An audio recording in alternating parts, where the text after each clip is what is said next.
Habang papalapit ang ilang pasugad na mutant sa kanyang direksyon, agad nang naghanda si Sangsuha para sa panibagong laban. Ngunit bago tuluyang sumabak sa aksyon, bumalik sa alaala ang isang bahagi ng kanyang nakaraan, isang tagpong naganap noon sa mga iskinita ng Busan. Makikita si Sangsuha noon, nakikipagbasag ulo sa mga lalaki na halos hindi na makagalaw sa dami ng natanggap na suntok. Hindi na ito lumalaban at tila nagmamakaawang tumigil na si Sangsu. Bigla na lang may isang kamay ang lumapat sa kanyang balikat. Napalingon siya, bahagyang nagulat, at doon niya unang nakita ang taong magbabago ng takbo ng buhay niya, si Chil Sam Kim. Ngunit hindi nagtagal ay napalingon si Chil Sam Kim sa mga taong pinabagsak ni Sangsuha. Doon niya ipinahiwatig na malakas nga ang batang ito, ngunit tila sinasayang lang nito ang kakayahan sa pagnanakaw ng mga supply. Muli niyang tinawag si Sangsuha na bata, at tinanong kung may tapang ba ito para malaman kung ano ang nasa kabila ng pader. Simula noon ay naging isang slasher na si Sangsuha. Habang nasa gitna ng labanan, makikita na may isa na siyang napabagsak na zombie. Kita sa kanyang mukha ang matinding pagkapagod, ngunit hindi pa doon natatapos ang panganib. Bigla na lang may isang zombie na sumugod sa kanya at agad siyang pinatumba. Sa lakas ng atake, natalsik siya sa malayo. Habang pinipigilan niya ang zombie na ngayon ay nasa mismong harapan na niya, makikitang unti-unting nasisira ang kanyang baseball bat dahil sa tindi ng lakas ng kalaban. Dito niya naisip na baka ito na ang katapusan niya. Ngunit sa gitna ng tensyon, may narinig siyang isang biglaang pag-atake. Kaya nagtataka kung bakit biglang tumigil ang zombie sa harapan niya. Kasabay nito, nahati sa dalawa ang katawan ng zombie. Sa sandaling iyon, narinig niya ang yapak ng isang taong papalapit sa kanya. Pagtingin niya, si Chil Sam Kim at sinabi, "Ano bang itsura yan? Para kang nakakita ng multo. Tayo na, huwag kang magpakalat-kalat dyan sa lupa." Mula noon ay sinanay ni Chil Sam Kim si Sangsuha. Dito ay tinuro niya ang lahat upang lumakas siya. Habang ipinapakita ang eksena matapos nilang iwan si Suho Jang at makabalik na sila sa Busan, makikitang malungkot si Chil Sam Kim sa lahat ng nangyari. Dito ay agad siyang nilapitan ni Sangsuha upang payungan. Sa chopper kung saan papunta na si Chil Sam Kim kay Suho Jang, bigla na lamang ito napangiti at sinabi niya, "Tingnan mo ang sarili mo, Sangsuha. Laki ng pinagbago mo." Sumagot si Sangsuha, "Huwag kang magsabi ng kung ano-anong madrama na parang mamamatay ka na doon. Ayokong maabala kaya ayusin mo lahat ng gamit mo." Subalit natatawa sinabi ni Chil Sam Kim, "Aminin mo, malulungkot ka kapag wala na ako. Alam kong may ugali kang may pagkatigasin para lang itago ang lambot mo." Dahil sa narinig ay hindi na lamang nakapagsalita si Sangsuha. Muli, pinakita na naluluha siya habang tinitingnan niya si Chil Sam Kim na tinapos na niya ang kanyang buhay. Kaya galit niyang sinabi, "Sabi ko na nga ba? Ayokong maabala, pasaway ka talagang matanda ka." Kabilang dako, habang makikita ang isang aso, ipinakita na nagkaharap na si Chunsook Park at ang ating bida. Nagsalita si Chunsook Park, "Sinabi mong gusto mong makipagnegosasyon, bakit mo ako tinatakot? Bakit ako maniniwala sa'yo? Saka bakit ako magiging isang traidor dahil lang hindi ako sasama sa pakikipaglaban para sa Busan?" Sumagot si Cholsa, "Sumama ka na, alam mong tama ako." Bukod pa roon, lahat ng mga slasher ay nagtutulungan na upang ipagtanggol ang Busan ngayon. Tapos ikaw, tatanungin mo ako kung anong makukuha mong kapalit. Para kang si Baekhyun Baek na masado ng makasarili. Nagulat si Chunsook Park sa sinabi ni Cholsa. Nagsalita si Chunsook Park, "Papatayin mo rin ba ako tulad ng ginawa mo sa kanya? Hindi magiging ganoon kadali, tingnan mo ang paligid. Kaya kitang patayin sa isang saglit." Sumagot si Cholsa, "Bakit ako pupunta dito sa pugad mo kung ang plano ko ay patayin ka? Ang katotohanan na nandito ako ay nangangahulugang naniniwala akong mas magaling ka kaysa kay Baekhyun Baek."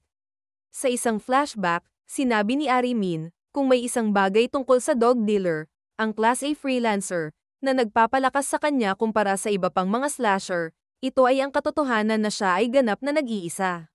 Sumagot si Cholsa, "Tama ka, medyo kakaiba siya. Sinubukan din niyang umalis noon sa get-together. Paano ko siya mako-convince?" Sumagot si Ari Min, kilalang-kilala sa industriya ng slasher ang antas ng kanyang lakas, ngunit hindi siya pinapansin ng iba ng may respeto. "Hindi ko alam kung may social anxiety siya o talagang hindi lang gusto ang mga tao. Pero sa kahit anong kaso, bihirang siya dumalo sa mga pampublikong kaganapan maliban sa get-together. Dahil dito, hindi siya gaanong gusto ng karamihan sa mga slasher. Akala nila mayabang siya, kaya kapag nakipag-usap ka sa dog dealer, subukang kilalanin ang halaga niya at ipakita ang pagtanggap.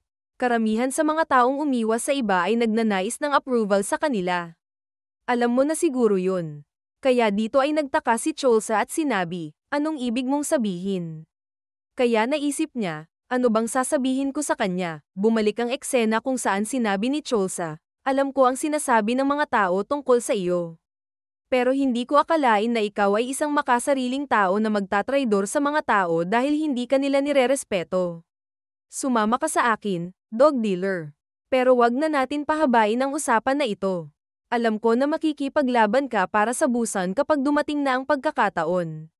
Napabuntong hininga si Chunsook Park at sumagot, sige, sasama na ako. Basta itigil mo lang ang mga kadramahan mo, pero hindi ibig sabihin nun na susunod sa iyo ang ibang mga freelancer. Hindi naman sila sumusunod sa desisyon ko. Masayang sumagot si Cholsa, talaga bang ganun ang akala mo? Kaya nagtaka si Chunsook Park sa sinabi ni Cholsa. Nagsalita muli si Cholsa, nagawa mong makaligtas sa industriya bilang freelancer nang hindi umaasa sa tulong ng kumpanya. Hayaan mong ipakita ng operator ko kung gaano kalaki ang impluwensya mo. Mag-relax ka na lang at panoorin ang palabas. Kaya agad nagpadala ng mensahe si Cholsa Kim kay Ari Min na pumayag na si dog dealer at ikaw na ang bahala sa susunod. Napangiti si Ari Min sa magandang balita. Hindi siya nag-aksaya ng oras at agad niyang ipinaalam sa iba pang mga freelancer slashers na pumayag na si dog dealer na sumali sa nalalapit na labanan sa Busan. Nagulat ang karamihan. Hindi sila makapaniwala na ang isang tulad ni dog dealer, na palaging nag-iisa at hiwalay sa lahat, ay kusang sumali.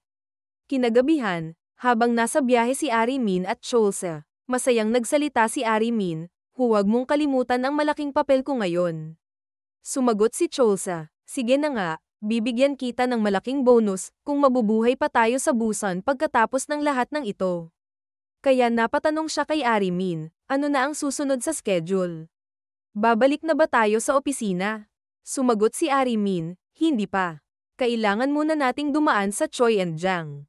Ibibigay natin sa kanila ang listahan ng mga kailangan natin at i-update sila tungkol kay dog dealer. Ang sarap din sa pakiramdam na may magandang balita kahit minsan. Ngunit sa paliwanag ng tagapagsalaysay, ang mga bisitang may dalang mabuting balita ay sinalubong ng pinakamasamang balita na maaari nilang matanggap. Dahil dito, hindi makapaniwala ang dalawa sa kanilang narinig. Hindi matanggap ni Cholsa Kim na wala na si Chil-sam Kim. Muling ipinaliwanag sa tagpo, lahat ng tao ay namamatay sa takdang panahon. Ngunit dahil palaging nasa labas ng pader ang mga slasher bilang bahagi ng kanilang trabaho, mas maikli ang inaasahang buhay nila kumpara sa iba. Kaya masasabi na biniyayaan pa nga ng mahabang buhay si Chil-sam Kim. Ngunit kahit ganoon, dumating pa rin ang kanyang kamatayan nang hindi inaasahan. Hindi pa dapat namatay si Chil-sam Kim. Nang mabasa na ni Cholsa ang liham na iniwan sa kanya ni Chil-sam Kim, hindi niya napigilan ang sarili at nasabi, bakit niya iniwan ang lahat ng ito sa akin? Paano ko dadalhin lahat ng ito sa aking balikat? Lahat ng karanasan niya, ang kanyang talino at paggalang sa kapwa, hindi nagbago kahit yumaman siya ng sobra. Siya ang naging inspirasyon ng maraming slasher. Hindi siya tumanggi sa kahit anong misyon kung saan siya kailangan. Marami siyang nailigtas at natulungan para makaligtas sa kanilang mga gawain. Isa siyang tunay na mentor para sa aming lahat. Walang sino man ang makakapalit sa kanya. Habang nananatiling malungkot si Cholsa Kim sa sandaling iyon, biglang bumukas ang pinto at lumabas si Ari Min.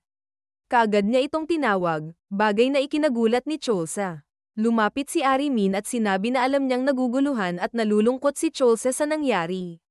Bilang isang operator na tunay na humanga sa tinaguriang fishing philosopher, nasasaktan din ang puso niya. Ngunit kailangan nilang pag-usapan ang tungkol sa trabaho. Dagdag pa niya, alam niyang iniisip ni Cholsa na isa siyang walang pusong workaholic. Sino nga naman ang magdadala ng usapang trabaho sa isang funeral home? Ngunit agad na sumagot si Cholsa. Hindi siya nagalit, at sa halip ay sinabi niyang halos nasa panahon na sila ng digmaan ngayon.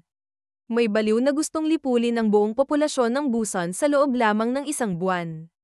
Kaya nga nakakatawa na ginugugol nila ang panahong iyon sa pagdadalamhati sa iisang tao. Sinabi rin ni Cholsa na ayon kay Ijeyong, isang araw lang ibuburol sa halip na 3 araw gaya ng nakasanayan. Ayaw daw ni Chil Sam-kim na maaksaya pa ang oras nila sa pagdadalamhati. Sumang-ayon si Ari Min, at iyon daw mismo ang dahilan kaya siya lumapit kay Cholsa. Ngayong gabi na raw ang huling pagkakataon na magkakasama ang lahat ng slasher.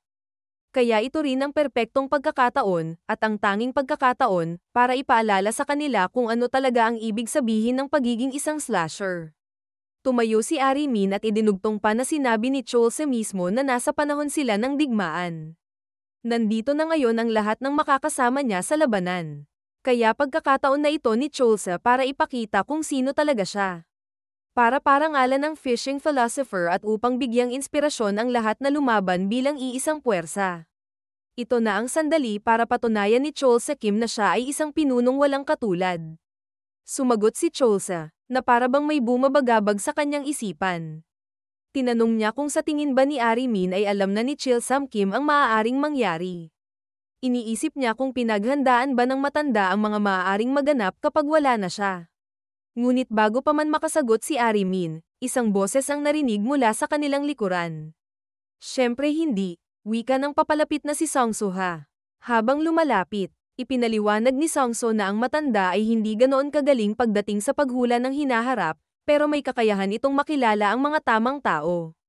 Iyon daw ang dahilan kung bakit sila pinagkatiwalaan ni Chil Sam-kim, dahil alam nitong handa silang gawin ang lahat ng kinakailangan. At sa medyo pabirong tono, sinabihan niya si Cholsa na tigilan na ang drama at pumasok na. Dapat lamang daw na tiyakin nilang ang pagkamatay ng venerable fishing philosopher, ang Class A slasher na hinahangaan ng marami, ay hindi nauwi sa wala. Ngunit biglang napansin ni Song-suha ang liham na hawak ni Cholsa, ang iniwang sulat ni Chil Sam-kim, kasama ang isang sigarilyo. Kaagad niya itong kinuha at may halong pagkaasar na nagsalita, "Ano ba to? Wala man lang iniwan sa akin ang matanda. Hindi ka naman naninigarilyo, di ba? Akin na to." Dito ay ipinaliwanag na tinipon ni Cholsa Kim ang lahat ng slasher na dumalo sa burol ni Chil Sam-kim. Sa tulong ng iba pang Class A slashers, nagtagumpay silang pagsamasamahin ang mga dating magkakahiwalay na grupo sa iisang lugar, mula sa katahimikan ng burol patungo sa isang panawagang makabuluhan. Makikita na tumayo si Cholsa sa harap ng lahat. Tahimik ang paligid, tanging ang kanyang tinig ang naririnig habang nakatingin ang mga slasher sa kanya. Ipinaalala niya na ang pagkamatay ni fishing philosopher at ang lahat ng kanilang nakamit sa loob ng pader ay hindi kailanman naging walang saysay. Nasa loob pa rin ng pader ang kanilang mga pamilya, mga kapitbahay, at ang mga walang kakayahang lumaban para sa sarili nila. Tungkulin nilang ipaglaban ang pader gamit ang kanilang sariling buhay. Hinimok ni Cholsa ang lahat na kalimutan muna ang mga dating sama ng loob at mga alitang matagal ng kinikimkim ng bawat isa. Hindi raw sila naroon para sa pansariling galit o yabang, kundi para harapin ang isang-iisang kalaban. Dahil kung hindi sila magkaisa ngayon, babaliwalain lang nila ang sakripisyo ng lahat ng mga slasher na nauna nang namatay para sa kapakanan ng iba. Naghari ang katahimikan. Walang kumikibo. Ang bigat ng mga salitang binitiwan niya ay dama ng bawat isa.